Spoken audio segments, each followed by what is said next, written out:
everybody, it's Christine. Welcome back to my channel. It's a little late, but my weekly update is now. Tired. Really tired.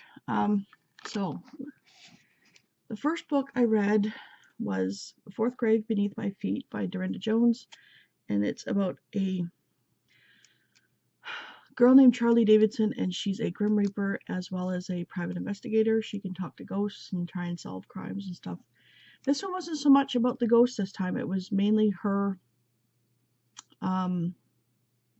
dealing with the after effects of what happened in book 3 and the ongoing relationship between her and Reyes. So I missed the little bit of the detective stuff in it, but I think I gave it a 4. It's still a good book. And I'm just dropping them on the floor because I don't have a whole bunch of room here. And then I read A Monster Calls by Patrick Ness. I gave it a 4, but I was kind of hoping for more of it. It's about a boy dealing with his mother who has cancer. And I really honestly didn't like the boy's attitude. I can see it. Because he's 12 years old. He's dealing with his father who had left him for another woman and left the country. His mother who has cancer, his grandmother who is pretty much, if you've ever seen 2.5 Men, Charlie's and, I can't remember the other, but their mother, where she's so standoffish and projects this image, that's what the grandmother in this is like. And yeah, so I didn't like her much, but it kind of left open at the end. There's no resolution, and the monster that shows up is this tree that tells him stories, and he's trying to incorporate those stories into his life. So it was okay. It was still a good read, but I think I was expecting a lot more from it, and I didn't get it. So maybe another read down the line I might get more out of it. Sorry, Puller. Then Alana and I, well, she's still reading it. She was, I think, finishing it last night. Lover Awakened by J.R. Ward, and this is book 3 in the Black Dagger Brotherhood. I think, yeah. So, this is Zadis' story, and man, that guy goes through a lot. I liked it. I gave it a 5. This was just, there was so much to it, and what this guy goes through, and his, let's say, coming into the light and leaving the darkness behind, it was amazing. 5 stars, hands down. Love this series so far. And I keep wanting to grab those. This is a 2-in-1 bind-up, and I don't like bind-ups. I really don't. Because it's kind of, you're reading one book, but there's 2 books in it, and it's, on Goodreads, you end up reading 3 books because this is considered a book, so it's kind of a weird thing. But you don't want to just put it as one book because there's 2 books in it. So, anyways, this is Born at Midnight and Awake at Dawn, Shadow Falls series at the beginning. And I liked it. Born at Midnight, she's going to this, her parents are going through a divorce. What's her name anyways? Kylie. Parents are going to a divorce, and she goes to a psychotherapist or psychiatrist, something like that. And the psychiatrist recommends this camp. And everybody around it thinks it's a camp for like hard to reach kids or like juvenile delinquents, that sort of deal. Meanwhile, it's a camp for words are escaping me. Supernatural kids. So there's vampires, werewolves, fairies, fae. I know they're kind of the same thing. What else? People who can talk to ghosts, stuff like that. So it's her going there, and because she doesn't know what she is. She didn't know she was supernatural, but they can, the psychiatrist or the therapist, whatever, could read brainwaves and could tell she was supernatural. So she goes there and starts becoming more and more aware of her gift. So the first book is coming to terms with that. The second book is continuing on because she still doesn't quite know what she is, because she's showing signs of vampirism, she's showing signs of werewolf, she's showing signs of fairy and ghost talking. So it's a whole, she's got signs of everything. So they're saying that she's they're having a hard time trying to find what she is. So that was, I think, 3 and 4 stars or something like that. And then I went on to read the book before, like the half book. And where is it?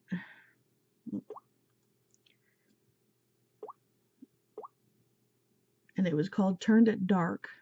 If my phone will go. And they're all by C.C. Hunter. Right? So I gave it a 4. It's how one of the characters, Dila? Can't remember her name now. And it was how she turned into a vampire before she got to Shadow Falls. And the camp, Shadow Falls, everybody in the surrounding town hates them. You know, they don't understand what it is. Like, nobody does. So then the last one I read was book 1 in the Maitland Maternity series, and it's Dad by Choice by Marie Ferrarella. Ferrarella. And this is part of my RRC challenge for December. So I gave this one, oh, did I give it a 3 or a 4? Yeah, and Pebbles does that on a daily basis. So this is about a maternity hospital that is founded by this one woman, and most of her kids work at it.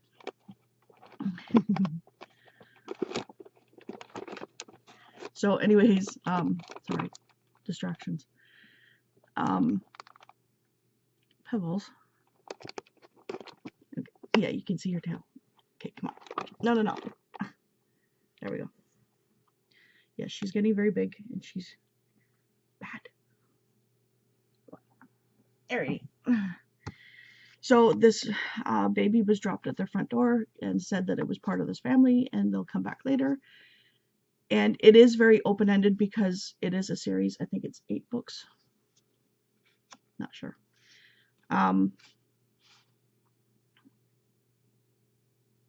7 books probably.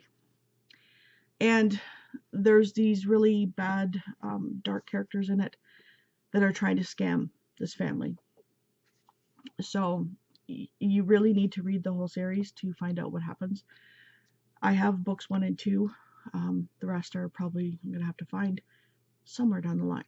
So yeah, I liked it. There was and the guy character in it, Kyle, his 18-year-old sister is pregnant, and he wants her to get married to the father. She's not ready for it because the father is really not ready for it, and he's trying to get her doctor, Abby, to side with him and tell his sister that she needs to get married. And he's been her guardian since their parents died. Yeah, so it was cute. I know I'm kind of open about stuff like, but yeah. So currently reading, I'll get into that in a second because of the RRC challenge. So let's see if I can get this going back to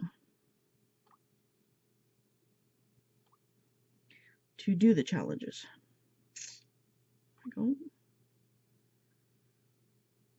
So like I said, this year I am doing all romance. I started in January, trying to read as much romance as I can. Next year will change. I will do whatever book fits into that category, whether it's romance, mystery, suspense, you know. This year I just want to get back to the romance. So D is for December, and it is read a book that starts with D or whose author's first or last name starts with D. So that was Dad by Choice by Marie Ferrarella. Number 2 is Happy Anniversary. Read a book that was published in December of any year, or read a book of a RRRC member who joined in December of any year. And I chose Kiara to go by, and it's The Duke and I by Julia Quinn. And we'll see if I can get this to come up properly. And I have to borrow that from the library. So I'll go back to that. So number 3 is Featured Author Challenge, and it's Elizabeth Hoyt. And read a book by this month's featured author, Elizabeth Hoyt, or by the author, any author with her first or last name that's the same. And then you can go by reading a book based on the fun facts. So it says you may read any book set in Minnesota, or a historical or contemporary romance, or a book that has won an award of any kind, or a book that is a fairy tale retelling. So I got, where'd it go? Oh.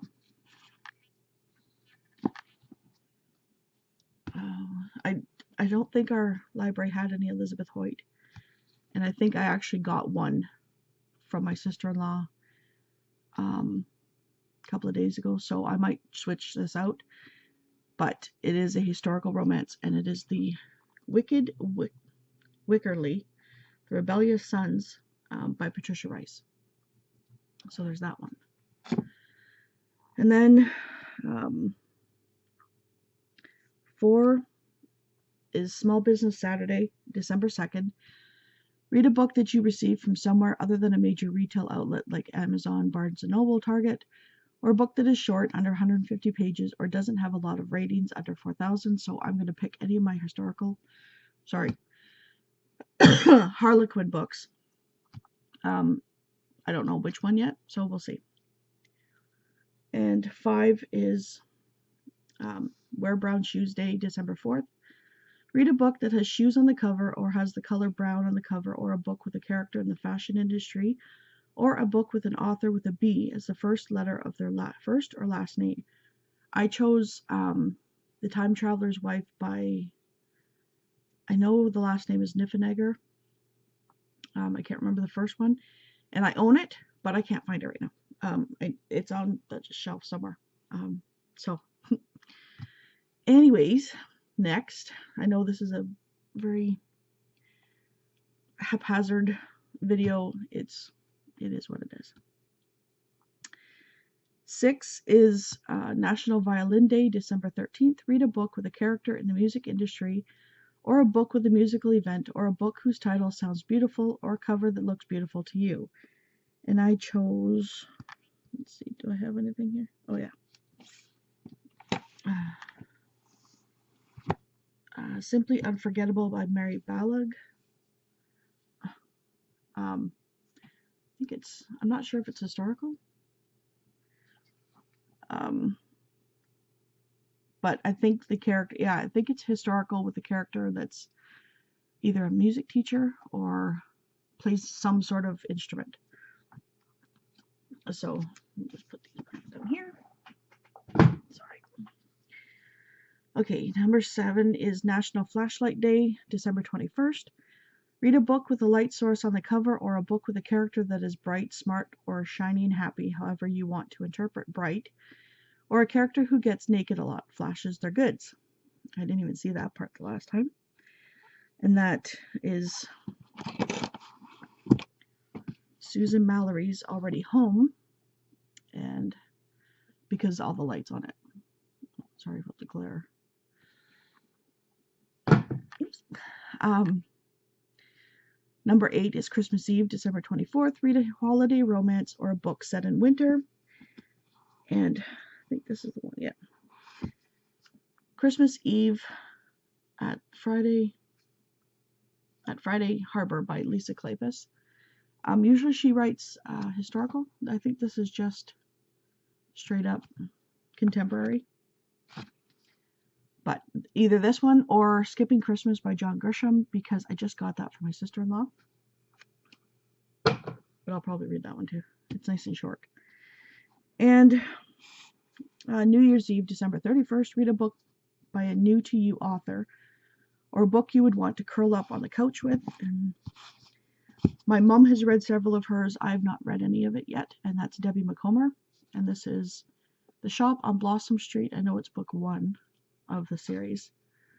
So there's that. And then number 10 is Reader's Choice. Read any book of your choosing. So right now I'm currently reading The Look of Love by Bella Andre, and I really hate that song. So it keeps popping in my head every time I see the title, and yeah, it drives me nuts. But I've read one of hers on ebook when I first got my first e-reader, and it was a very quick read and very spicy. This one's not as spicy, but it's still spicy because they're in bed with each other after 2 days of knowing each other. But it's kind of those love at first sight clicks thing. So she's been found on the side of the road after a car accident with a great big bruise on her face. And that's Chloe. Chase comes by because he's on his way to his brother's winery to do a photo shoot because he's a photographer, and finds her and picks her up. And, you know, she stays there. She's trying to get away from her ex-husband who's beaten her. So she has trust issues, but, you know, it is what it is. It's one of those spicy new adult romance. And then Alana and I, whenever she's ready, will probably continue on with J.R. Ward's Black Dagger Brotherhood with Lover Revealed. So that is my long-winded wrap-up, and currently reading and December TBR. And I want to ask one favor. Well, first, before that, I was supposed to go across the river today, and for those of you who don't know, actually yesterday, I live in a border city and I have to cross the bridge to get into the States, so we just say we're going across. And to get my wholesale felt order, but it is nasty outside, and I refuse to go on the bridge with gusts of wind because it's hard to control the car. So, but what I need from everybody is to keep my sister-in-law in prayers, and yes, it's the one that I call from in hell. My sister-in-law from hell.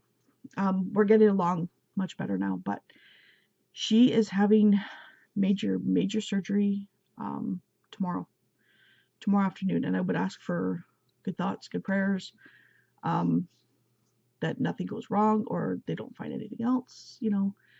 I'm not going to say what it is, but it is major. And yeah, it's almost emergency surgery. So I just want good thoughts and good vibes and good prayers sent to her, if possible, that she makes it through okay. So yeah, on that note, I think I will say goodbye. It's almost 20 minutes, and if you're still with me, thank you, and I will talk to you later.